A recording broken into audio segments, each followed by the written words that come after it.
The stocks attempt to start upward as we go into trading for the day. A stimulus may be in the works for the people and may be ready to be finalized. A trailer was filled with toilet paper was found in North Carolina. A couple of senators may have been implicated in insider trading. Tulsi Gabbard suspends her campaign for the presidency, and a former Packer hits his fourth team since the start of his career. Plus, we will go through the live chat and see who made Contemporary the best part of the week. I'm Jay Edgar, and this is Contemporary.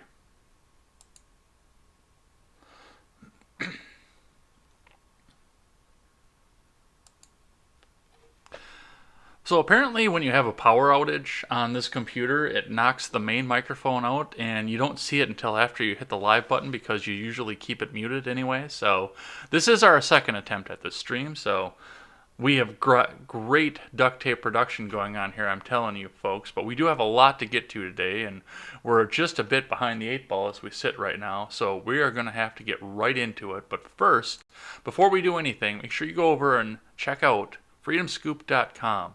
We want to be your daily source for all of your news out here, and we've got this show, we've got Ed's World every week where we talk to a guest. My gaming streams go up there, plus you can find great streamers like the Generational Gap, including John from the Generational Gap, who has just recently started occasionally throwing out his own solo live streams. So go over there and check that out. Stephen Ignoramus streams daily. His concerts all go over there, so check him out as well. We picked up the R-rated conservative. Wyatt Birkenhoff has a video series, so check him out over there. We've got a live blog coming and one more podcast coming up as well. So go ahead and check us out over there, and possibly we'll get a donation system in place and we can start putting some money together to give you a better news experience.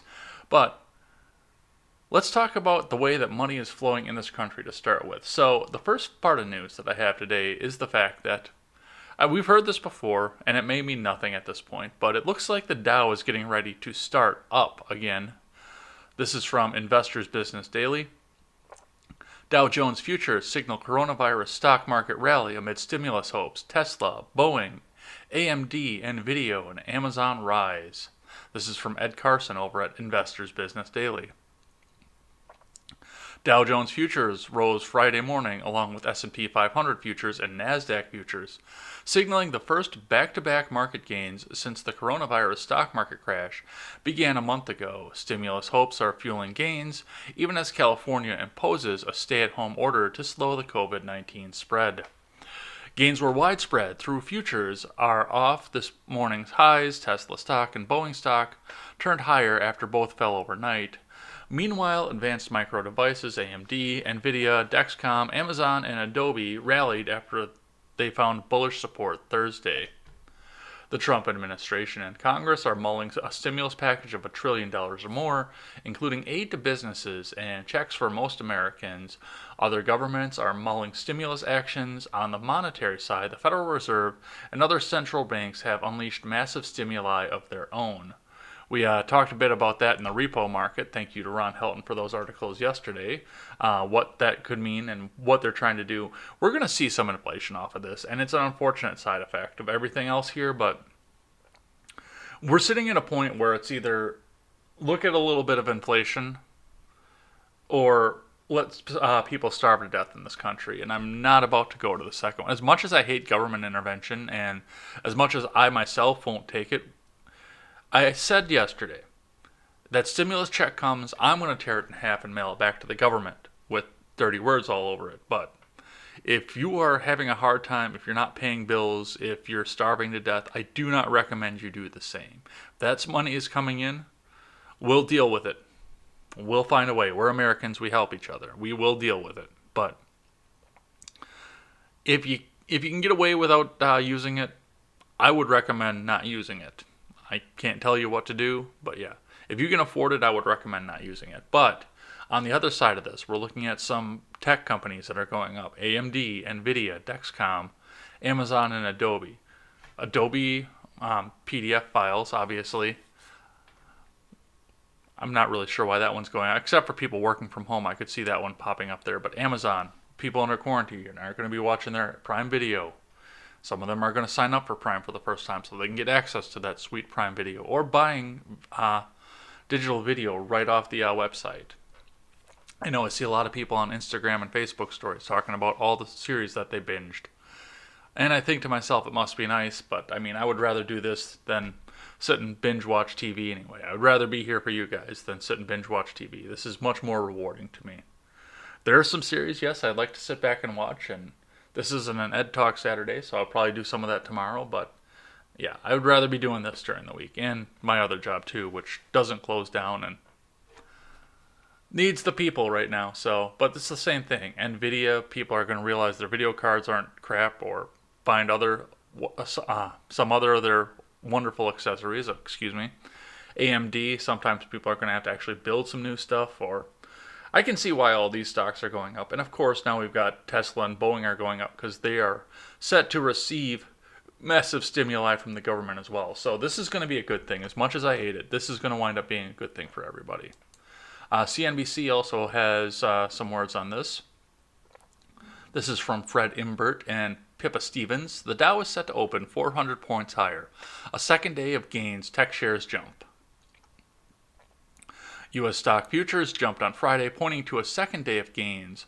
NASDAQ futures hit limit-up levels on exchanges as of 7:44 a.m. Eastern Time. Dow Jones Industrial Average futures were up about 460 points, implying a gain of 400 points at the open on Friday. S&P 500 futures were up about 2%. NASDAQ 100 futures jumped 3.4% and were limit up earlier in the session, meaning no trades could take place above these levels. CME Group halts futures at certain bands in overnight trading in order to curb panic trading.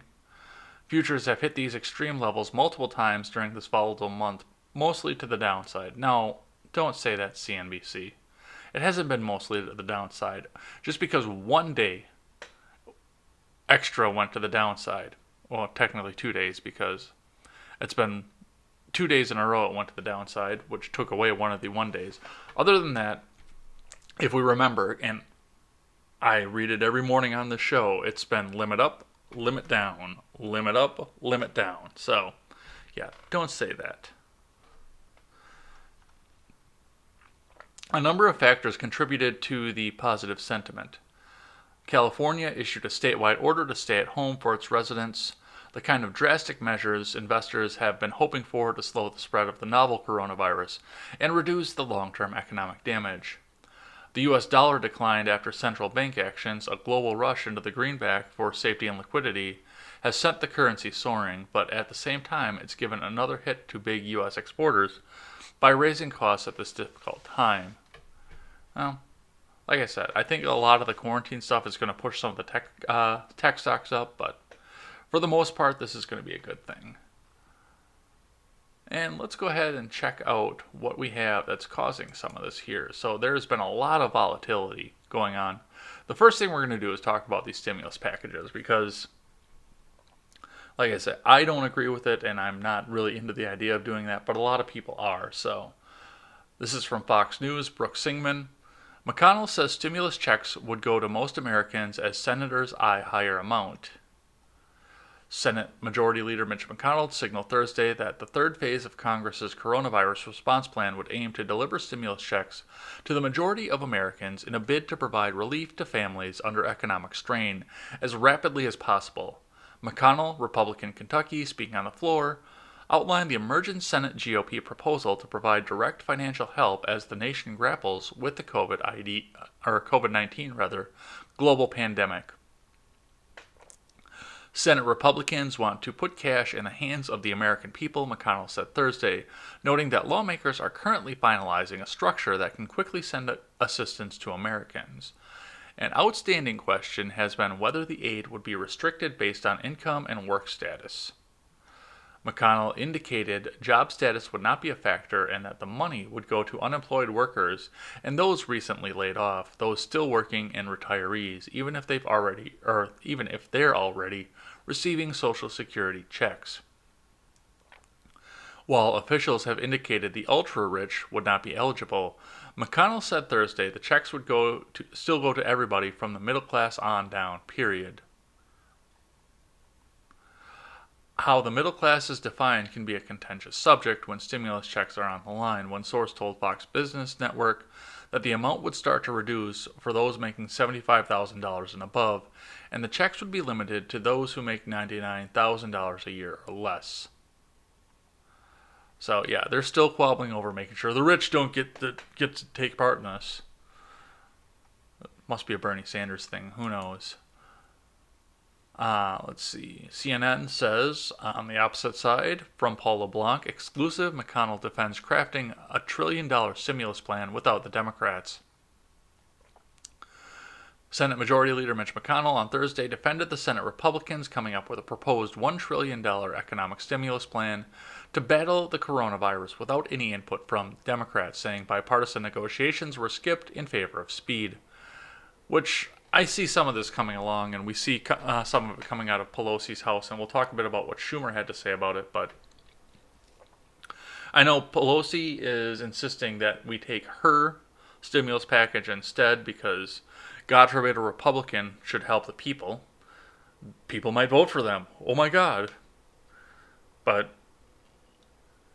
actually, it's speeding up. We just passed yesterday a bill written in the Democrat House of Representatives, McConnell told CNN's Dana Bash in an interview. The Republicans are in a majority in the Senate. We wanted to put forward our proposal.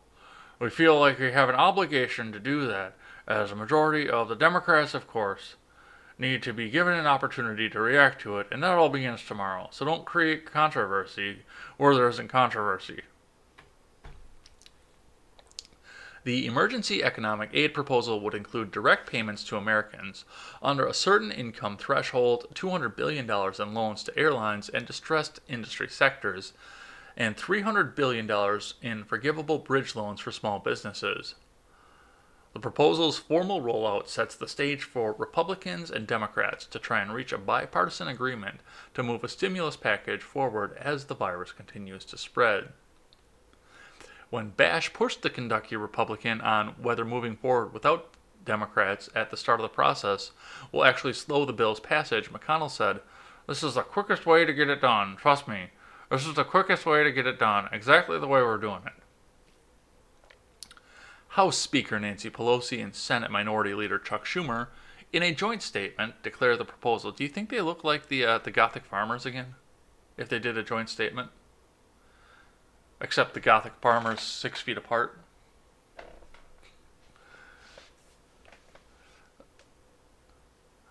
In a joint statement, declared the proposal as written a non-starter. We are beginning to review Senator McConnell's proposal, and on first reading, it is not at all pro-worker and instead puts corporations way ahead of the worker.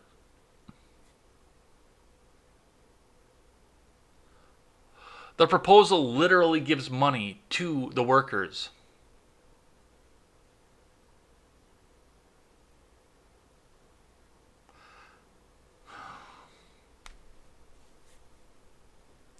Anyway, that's dead air on the audio platforms. McConnell said the Senate is facing a totally new experience in responding to the novel coronavirus pandemic, but stressed help is on the way to those affected. This is a totally new experience, so there isn't a precedent you can look to, but we're moving as rapidly as we can to try and deal with all these shortcomings and to get help to the American people, McConnell said. And that's why we're here and why we're trying to operate on a bipartisan basis to do so, and I think that we'll succeed. So, normally I like the gridlock, and I might go on tomorrow. I'm not supposed to live stream tomorrow, but I might go on tomorrow and just make a response to Pelosi because that is ridiculous what she's doing. Let's see what Reuters has to say on this, because Reuters followed Schumer's response to this. This is Democratic leader Chuck Schumer criticizes Trump's call for $1,000 checks. Apparently Reuters doesn't... Oh, there we go. Reporting by Richard Cohen. Editing by Franklin Paul. So they put their authors at the end. Sneaky, sneaky. U.S. Senate Democratic leader Chuck Schumer on Wednesday warned of an economic recession as the coronavirus spreads through the country and criticized the Trump administration's latest call for issuing $1,000 checks to Americans in response. The coronavirus is slowing our economy to a near standstill, and we're almost certainly anticipating a recession, Schumer said. In a speech on the Senate floor, he added that expanded unemployment benefits would be a more effective way of helping more than $1,000 check from Washington. What is... Okay. So I don't understand this at all. I mean, these guys were right on the bat to try and get everybody $1,000 a month for everything, for the entire time that Yang was in. And now that the Trump administration is doing it to try and actually boost our economy the way that Yang said that it was going to, which I still don't buy, by the way. Now that Trump is trying to do it their way and Yang's way, now it's not good enough for them. So, and mind you, I bet you if Madam Hillary was the president, we'd probably all be dead from a nuclear attack from North Korea right now. But if Madam Hillary was president and this all happened just like this, they'd be praising her for trying to get money out to the people. So a lot of this sounds like Chuck and Nancy just don't want McConnell and Trump to be able to take credit for this. And their grip is slipping right now, and that may change. We'll talk a bit about the story that may change this in just a bit here, but that may slip as some trust has shifted in the House and the Senate. But for the most part, it looks like House Democrats, Senate Democrats are getting ready to reach across the aisle to get this done. They're putting the people first. I was just talking about this with my mom today. I mean, this has brought people together in a way that we haven't seen since 2001. And I hate to see it all go out the window due to some stupid senators at the beginning, but I mean, we're coming together. The Congress is coming together to take care of the American people. Some of our partisanship is being set aside. They're not screaming at each other. And yet the people in leadership, especially on the Democrat side, are trying to sow that division and trying to make sure they're the ones that get the credit for it for cheap political points. So, yeah, I might actually do that, just make a response to Nancy Pelosi. I might do that live tomorrow. It's not an Ed Talk day, so I'll have a little bit of time. And normally I would just be sleeping on a non-Ed Talk Saturday, but I think this needs to be said. So stay tuned for that. From ABC, the next story up here. This is a good one too. Coronavirus upends a nation as 3 in 4 Americans' lives changed by the pandemic. Poll. This is from Kendall Carson. As a deepening public health crisis rocks the nation, a new ABC Ipsos poll released Friday shows a far different portrait of a country than from only 1 week ago, as nearly 3 in 4 Americans now say their lives have been upended in some way by the novel coronavirus, and President Donald Trump's approval for his handling of the outbreak is on the rise. In the new poll, 55% of Americans approve of the president's management of the crisis compared to 43% who disapprove. Trump's approval on this issue is up last week when the numbers were nearly reversed. Only 43% approved of Trump's handling of the pandemic and 54% disapproved in last week's poll. Yeah, and we read the story yesterday too. I mean, when Ilhan Omar, Andrew Cuomo, and Gavin Newsom all tell Donald Trump that he's doing a good job, he's probably doing a good job because they all spent the majority of the last 3 years trying to make sure that Trump crashed, burned, and failed. Some of them physically trying to get him out by whatever force necessary. But I mean, the American people, I mean, he's doing a good job. He slipped on the initial response, I'll admit that. And I don't like the idea of government intervention, but a lot of people in this country do, and he's doing government intervention in what I could see is probably the best possible way.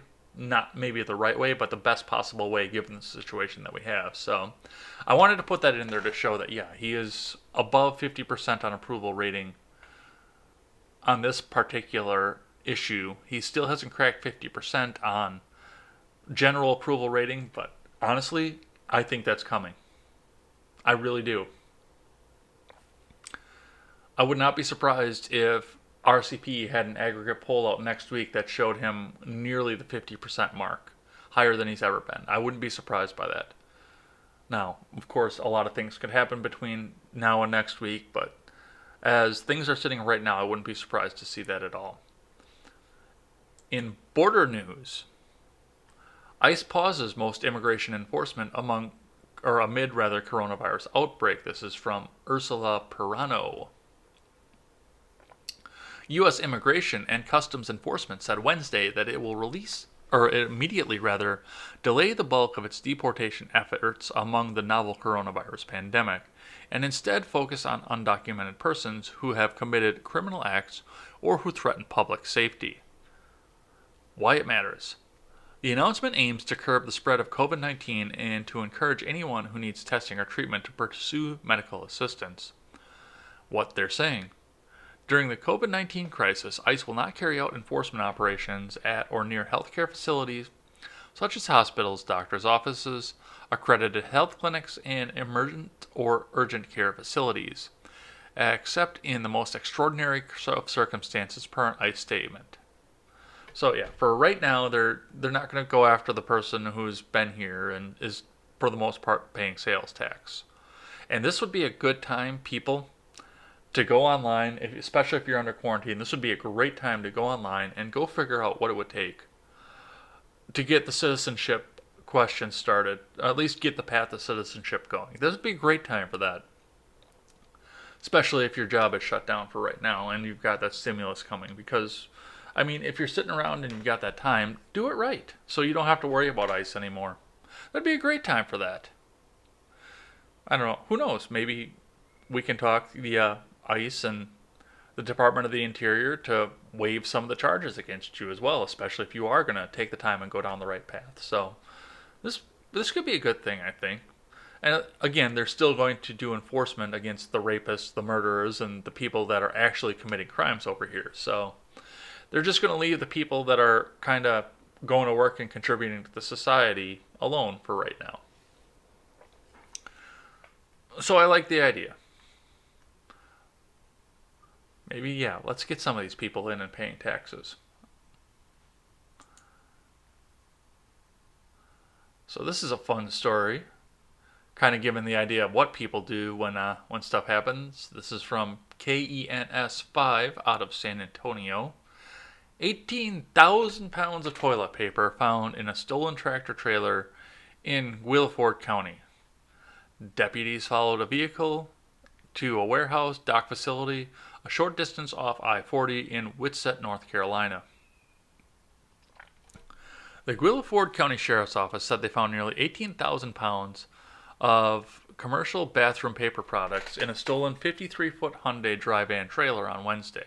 I don't know why they needed the make for it, but hey, here's all the detailed reporting.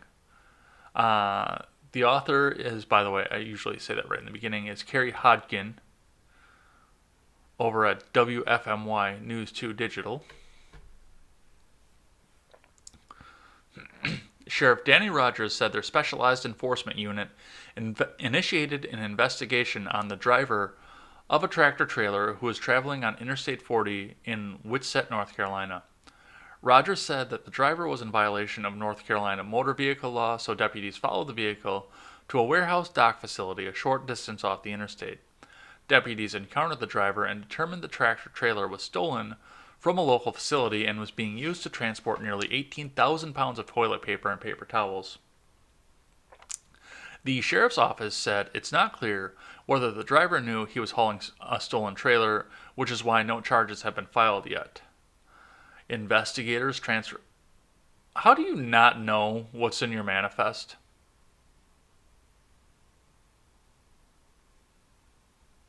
At least have an idea of what's in your manifest.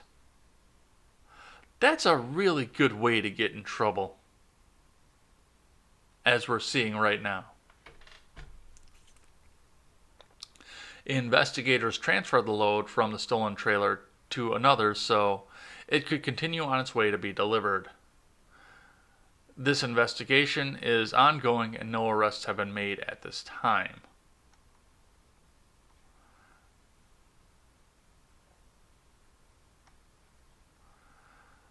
So it's a little bit unclear for this. From first looking at the article, you would think that somebody was trying to steal the toilet paper, but it looks like the toilet paper was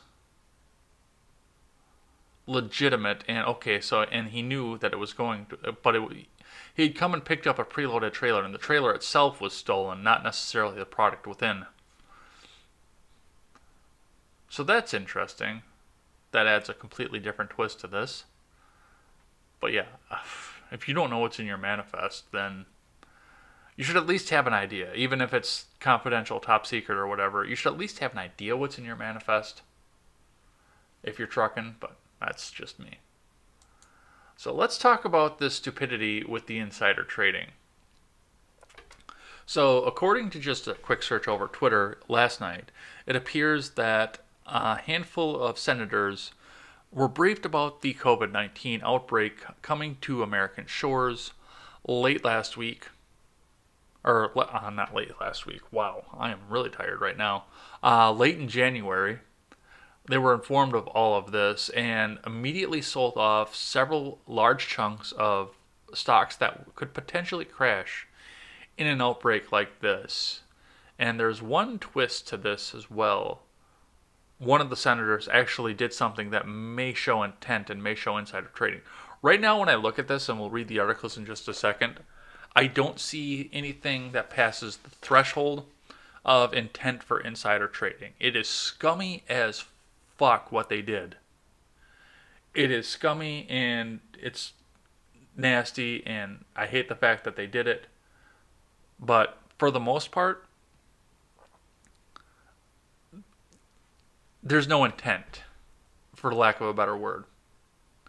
For the most part, we're sitting at a point where, yeah, it's just unethical. It's not necessarily illegal, but what one of the senators did does cross or skirt the line really, really hard versus legal to illegal. But let's see what the newscasters have to say. From Robert Faturecci and Derek Willis over at ProPublica, Senator dumped up to $1.7 million of stock after reassuring public about coronavirus preparedness. Now, they're focusing on two right now, Richard Burr and Kelly Leffler. But Ron Johnson, Senator Ivanhoe, I didn't catch his first name right away, and Dianne Feinstein have also been implicated in all of this. So keep that in mind. This has been bipartisan. Soon after he offered public assurances that the government was ready to battle the coronavirus, the powerful chairman of the Senate, this is unbiased language, of the Senate Intelligence Committee, Richard Burr, sold off a significant percentage of his stocks, unloading between $628,000 and $1.72 million of his holdings on February 13th in 33 separate transactions. As the head of the Intelligence Committee, Burr, a North Carolina Republican, has access to the government's most highly classified information about the threats to America's security. His committee was receiving daily coronavirus. Yeah, this is a prosecutor's statement right here. You're implicated before you stood before a jury. His committee was receiving daily coronavirus briefings around this time, according to a Reuters story. A week after Burr's sales, the stock market began a sharp decline and has lost about 30% since. On Thursday, Burr came under fire after NPR obtained a secret recording from February 27th, in which the lawmaker gave a VIP group at an exclusive social club a much more dire preview of the economic impact of the coronavirus than what he told the public. Senator Burr filed a financial disclosure form for personal transactions made several weeks before the U.S. and financial markets showed signs of volatility due to the growing coronavirus outbreak, his spokesperson said. As the situation continues to evolve daily, he has been deeply concerned by the steep and sudden toll this pandemic is taking on our economy. Burr is not a particularly wealthy member of the Senate. Roll call estimated his net worth to be $1.7 million at 2018. That is a particularly wealthy member of the Senate, indicating that the February sales significantly shaped his financial fortunes and spared him from some of the pain that many Americans are now facing. So, yeah, this reads like a prosecutor's statement here. From what I gather here, and we'll look at some of the other stories here. Actually, let's look at the stories first, and then we'll make commentary on this. This is from Jeremy Herb over at CNN. Senate Intel chairman sold off stock ahead of coronavirus economic downturn. Senate Intelligence Chairman Richard Burr and his wife sold as much as $1.7 million in stock last month, ahead of the sharp market decline that's resulted from the novel coronavirus global pandemic, according to Senate documents. 2 weeks later, the North Carolina Republicans sounded blunt warning in February about the dire impact of the novel coronavirus during a private event in Washington. According to audio obtained by NPR, which contrasted with President Donald Trump's public statements at the time that suggested the virus would disappear. Boy, they're really driving that point home. Burr's committee has received periodic briefings on coronavirus as the outbreak has spread, but the committee did not receive the briefings on the virus the week of Burr's stock sales, according to a source familiar with the matter. A week before his sell-off, Burr authored an op-ed with GOP Senator Lamar Alexander of Tennessee entitled, "Coronavirus Prevention Steps the U.S. Government is Taking to Protect You." Burr has also worked on legislation aiding the U.S. preparations for pandemics for years. And that is all information that was in the ProPublica story. So let's look at what happened with Kelly Leffler, because this is the one that actually may implicate, and she actually may have to face some consequences for this one. Senator Kelly Leffler reportedly dumped millions in stock before coronavirus tanked the markets. This is from Joseph A. Wolfson. Senator Kelly Leffler, Republican of Georgia, has become the second lawmaker to have reportedly sold stock weeks before the coronavirus outbreak triggered a stock market downfall. The Daily Beast reported on Thursday that Leffler sold stock that was owned by her and her husband on January 24th, which was the same day she sat in on a closed-door coronavirus briefing as a member of the Senate Health Committee with the Trump administration, which Dr. Anthony Fauci was in attendance. According to the report, she sold stock in Residio Technologies worth between $50,001 and $100,000, whose stock price has fallen by more than half since January. In addition, 27 out of 29 transactions in February by her and her husband were sales. One stock purchase was in a company called Citrix, a teleworking software company, and was worth between $100,000 and $250,000. The company's stock, as the Daily Beast noted, has seen a bump since the virus outbreak grew. The report also claims that Leffler and her husband sold jointly owned stock worth between $1.275 million and $3.1 million during the January 24th and February 14th time span, according to file transactions. And this is where it gets a little bit dicey and spicy. Her husband, Jeffrey Sprecher, is the chairman of the New York Stock Exchange. Senator Leffler's office did not immediately respond to Fox News' request for comment. So, this is a problem, and a pretty good-sized one at that. Now, the thing with the fact that Leffler sold off the stock like this, the sell-off of the stock when you know that something's going to happen in this country is scummy, especially when you've got advanced knowledge of what's going to happen in this country. It's not necessarily illegal. You are protecting your assets. You're trying to protect yourself from a downturn. And it doesn't look like she went out specifically to buy the stock to raise so she could sell it off in the beginning. I can't say that I probably wouldn't do the same given the same information, especially given the fact that this happened like this. And once again, it is scummy, and I would probably, if it was me, yes, I would sell off, and I would most likely make sure that the people, at least of my district, if not of the entire country, knew that this was coming off. So the fact that she didn't come right out and say that, yes, I'm selling this off because it's time, it stemmed a panic, but on the other side of it,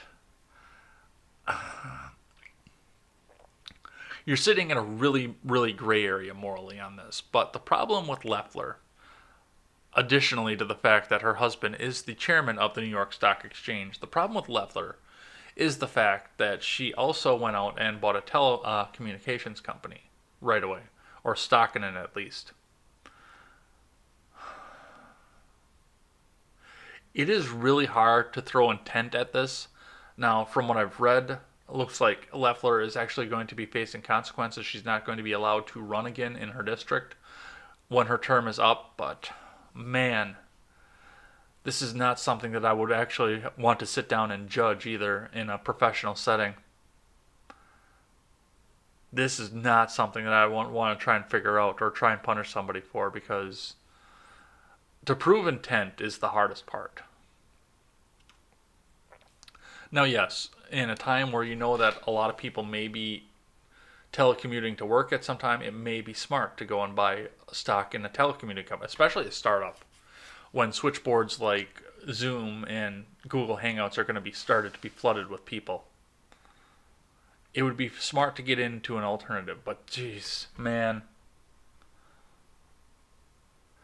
It is against the rules to insider trade with knowledge of, or with private knowledge from the Senate. It's against the rules to do that. They actually have a law in place for that, but man, it is hard to prove intent on this case.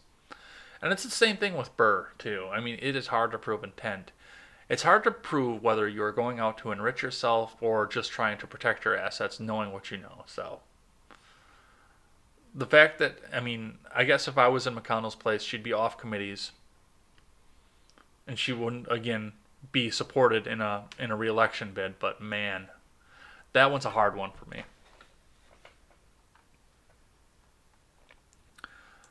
Let's see what else we've got going on here. So, Congress moves as want to fight coronavirus as pandemics hit home, sickens first two members. So yes, now we have people in Congress that have the coronavirus. This is from Tyler Olson over at Fox News. Congress, a branch of the government not known for its ability to act quickly and certainly not known for coming to broad consensus on important issues, has done both of those things as it has shepherded two coronavirus-related spending bills to President Trump's desk in 2 weeks, and is feverishly working to put a third blockbuster package that could be worth upward of $1 trillion. Why are you bragging about spending this kind of money, people? Trump's signing of the second coronavirus bill, which provides $100 billion worth of paid sick leave, unemployment help, and free virus testing to Americans, comes as the coronavirus pandemic is hitting close to home on Capitol Hill. On Wednesday, Representatives Mario Diaz-Balart, Florida, and Ben McAdams, Democrat, Utah, were the first two members of Congress to test positive for the disease officially known as COVID-19, also known as the Kung flu. I want everyone to know that I'm feeling much better, Diaz-Balart said in a statement on his diagnosis. We must continue to work together to emerge stronger as a country during these trying times. Congress is certainly working together. The Senate managed to pass the House coronavirus bill without amendments by a 90-8 margin, sending it to Trump's desk just 2 days after the House passed a technical fix to the legislation. The expedited passage of the House legislation was a stark departure from the usual interaction between the chambers. Senate Majority Leader Mitch McConnell, the self-styled Grim Reaper for the House's socialist agenda, has been at odds with House Democrats since they took control of the lower chamber in early 2019. This is time for urgent bipartisan action, and in the case, I do not believe we should let perfection be the enemy of something that will help even a subset of workers, McConnell said on the Senate floor Wednesday, announcing he would vote for the second coronavirus bill despite some perceived shortcomings. And even before the Senate ushered through the second bill, members of Congress and the Trump administration were falling over each other to offer up ideas for another piece of legislation. So, yeah, like I said before, and I think that some of this, especially given the fact that most of the people implicated in insider trading were Republicans, I think for the most part people are coming together to try and push this, and I hope that doesn't taint that relationship right now. We're seeing bipartisan support like we haven't seen since September 11, 2001. And I hate the fact, of course, that it took a pandemic, an emergency, to get everyone to work together. But hey, at least people are working together at this point. So, and they're doing it for the good of the American people, despite whatever I think of the methods that they're using it. They are doing, their hearts are in the right place for this. There's some opposition, of course, to the way that Trump has reacted to all of this. Former Warren Clinton aide leading coronavirus war room targeting Trump's response to the pandemic. This is from Sam Dorman over at Fox News. Former aides to high-ranking Democratic politicians are joining a so-called coronavirus war room in order to attack President Trump's response to the pandemic. Protect Our Care, a nonprofit tied to liberal dark money groups, announced the war room Thursday, with the group's leader accusing Trump of exacerbating the pandemic. Does that actually just say accusing Trump of exacerbating the pandemic? After they spent forever trying to say that he didn't react strongly enough. Seriously. Heading the war room is Zach Petkanis, a former advisor to Hillary Clinton and former Senate Majority Leader Harry Reid. Sarah Chase, a former research associate for the presidential campaign of Senator Elizabeth Warren, Democrat of Massachusetts, is joining the team as well. Patrick Devlin, a former communications director for Majority Whip James Clyburn, Democrat South Carolina, will serve as an advisor to the war room as well. War rooms are generally set up within political organizations to provide rapid response to the media cycle. This team has a wealth of know-how, experience, and expertise with the coronavirus crisis, which has been exacerbated by President Trump's failure to prepare.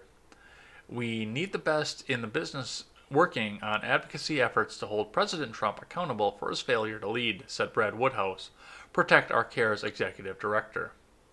Protect Our Care has been tied to dark money organizations like Arabella Advisors, which backs other groups attacking the president over the coronavirus response.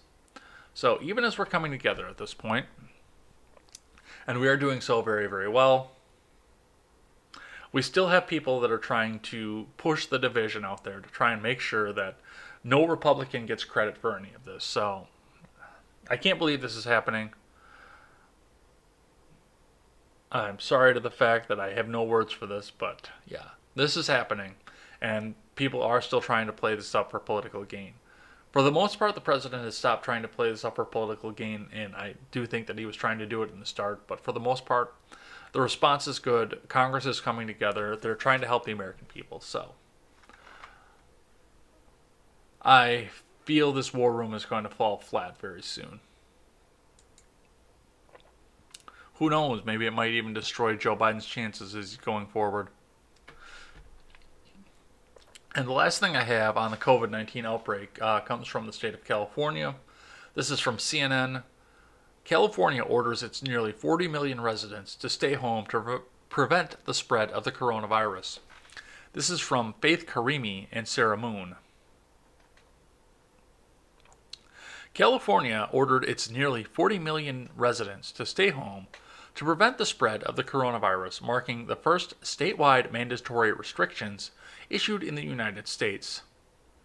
19 people have died and more than 900 have tested positive for the disease in the state. Governor Gavin Newsom's order goes into effect Thursday evening and remains in place until further notice.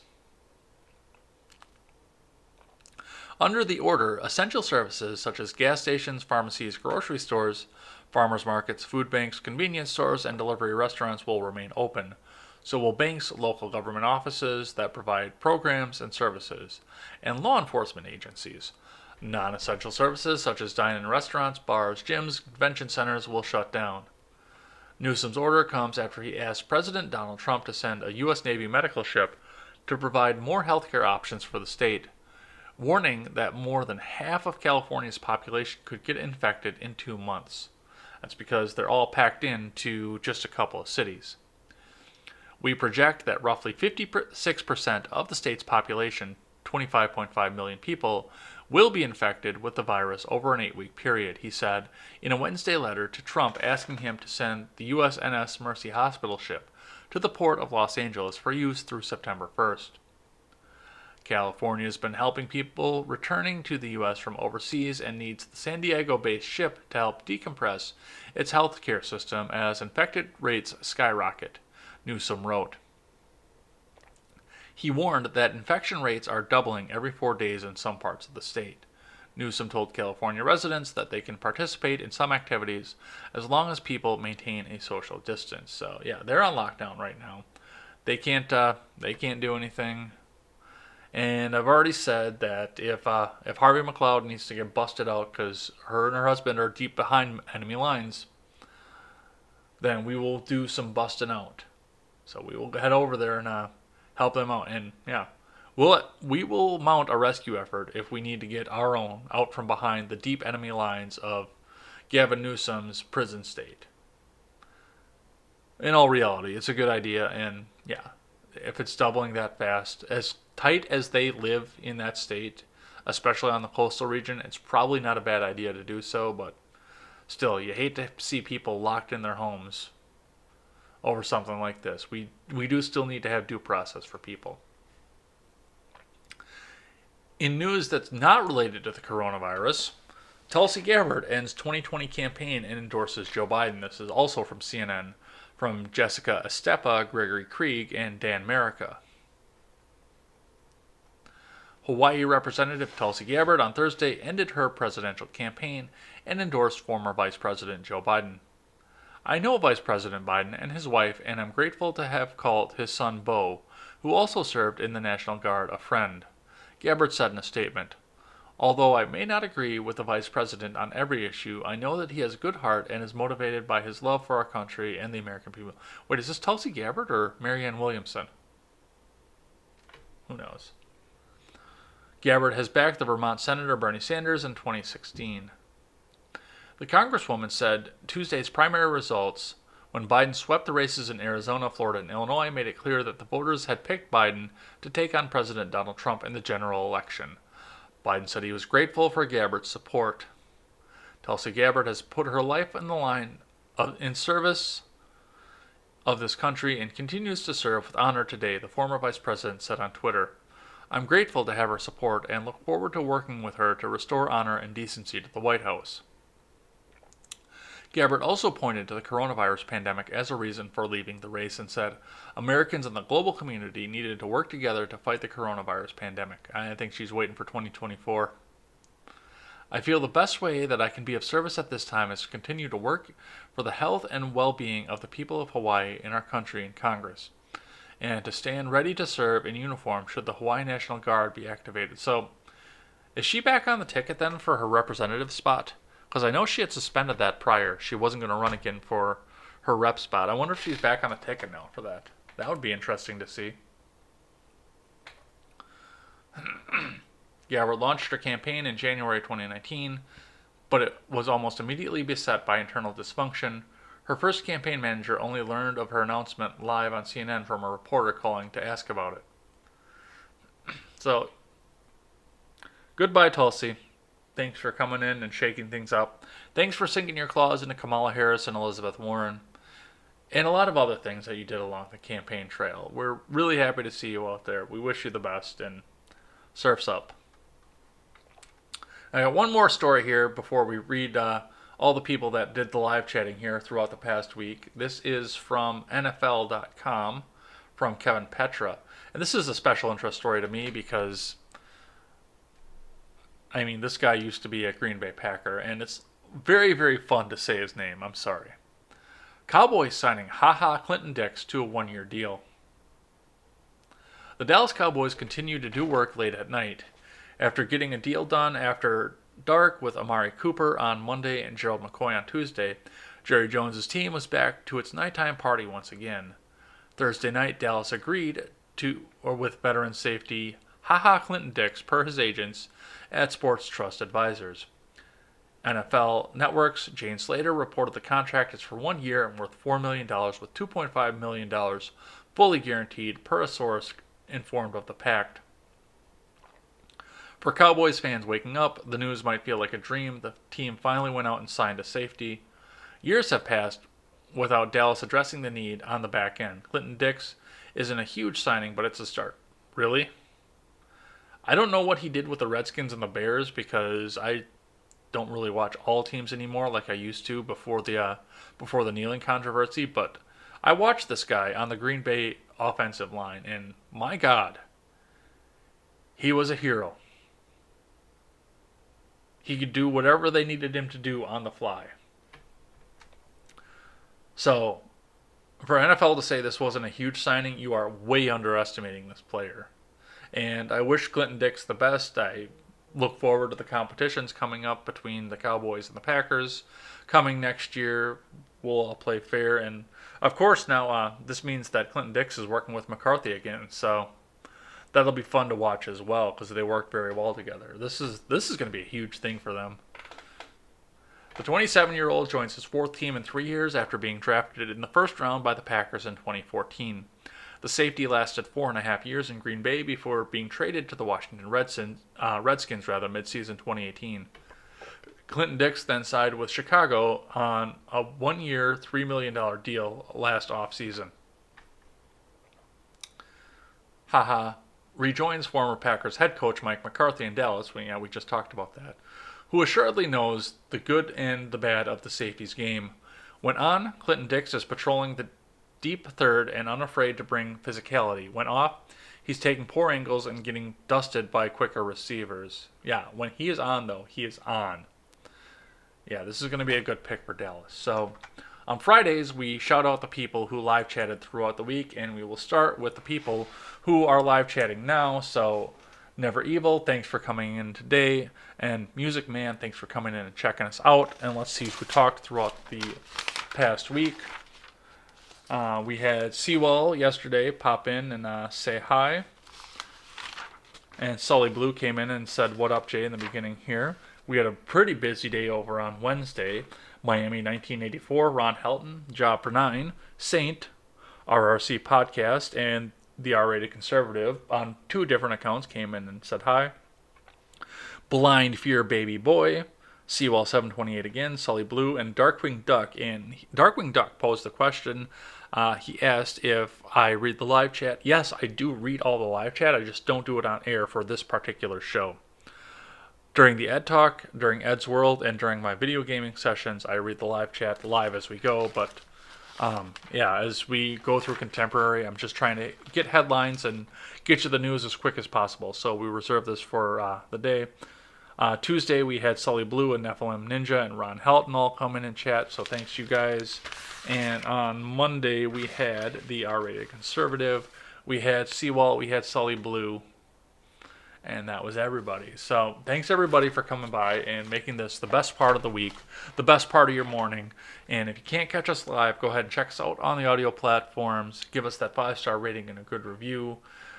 We will be back here on Monday with more contemporary. We will see what they broke over the weekend. Most likely I'll be issuing a response to Nancy Pelosi and her dragging her heels on the House floor on the relief package. So check that out. That's going to be very well thought out. I was going to do it off the fly last night, but I decided to put a little bit more thought into that. So come and check that out over the weekend. And I'll put that in the audio platforms too. So that'll be out there as well. And we will be back on Monday night with Eric the Red from the Rebel with a Cause podcast for Ed's World. So come and check that out as well. And until then, thanks for stopping by. Thanks for checking the channel out. I am Jay Edgar, and this is Contemporary.